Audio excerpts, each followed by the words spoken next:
এই যে এখন ডক্টর ইউনূস ক্ষমতায়, বেড়া কি আল্লাহর আইনে দেশ চালাচ্ছে? আরে আমরা কপাল পোড়া জাতি।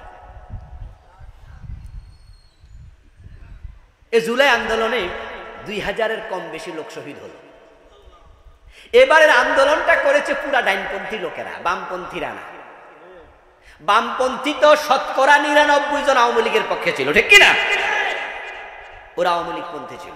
ইন্ডিয়া র জাসদ বাসদ যা আছে বাংলাদেশি বাম, এই রাম বাম সব ছিল আওয়ামী লীগের পক্ষে। কিন্তু দুর্ভাগ্য হলো যে 2000 শহীদ হলো, ডানপন্থীরা জীবন দিল, সরকার আইলো আবার বাম। ডক্টর ইউনূসের যে উপদেষ্টা পরিষদ, এখানে দেখেন প্রায় গুলাই বাম। সর্বপ্রথম তারা যে একটা সরকারকে প্রস্তাবনা দিল, সংস্কার প্রস্তাব, আমরা তো সংস্কার চেয়েছি, সংস্কার হোক, সংস্কার হোক। ইউনূসও বলছে আমি সংস্কার করতে চাই। সর্বপ্রথম নারী কমিশনের সংস্কার পত্র জমা দিল, আর নারী নীতি সংস্কারের মাঝে দিয়ে দিল যারা পতিতা তাদেরকে যৌনকর্মীর স্বীকৃতি দিতে হবে।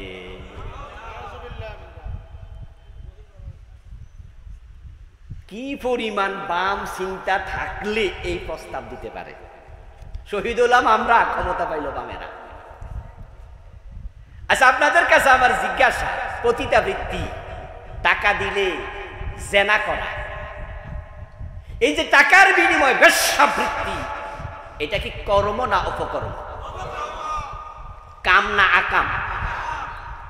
তো এটাকে যৌনকর্মী বলা হবে কেন? কামই না, এটা তো আকাম। আপনারা এখানে যারা পুরুষ আছেন, যাদের পৌরষ আছে, ব্যক্তিত্ব আছে, বলুন তো আপনার বিছানায় বাড়িতে গিয়ে যদি আপনি আপনার পর পুরুষকে, আপনার চাচতো ভাই, খালতো ভাই, কাউকে আপনার স্ত্রীর বিছানায় পান, একসাথে ওই স্ত্রীকে নিয়ে সংসার করবেন না, তালাক দেবেন?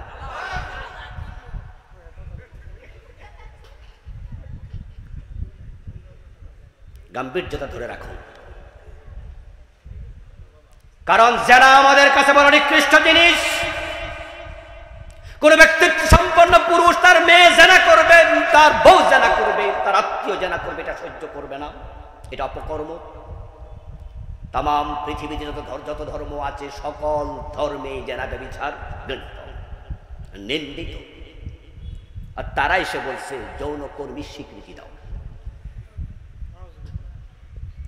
আমার বন্ধু তারা এসে বলল ইসলাম মানলে নাকি নারীরা ঠকে, তাই ইসলামী চিন্তা চেতনা দূর করে দাও। সরকার ক্ষমতা আনলাম আমরা শহীদ হইয়া, আমরা রক্ত দিয়া, কিন্তু সেই ক্ষমতা আবার বামেরা নিয়ে গেল। এখন আপনারাই বলুন, গত 54 বছর দিন পরাজিত, আবার শহীদ হলাম আমরা, ক্ষমতা আসলো সরকারি অনুষ, এখনো দিন পরাজিত। আমরা কিভাবে চলতে চাই, নাকি দিন বিজয়ের জন্য সংগ্রাম শুরু করা দরকার?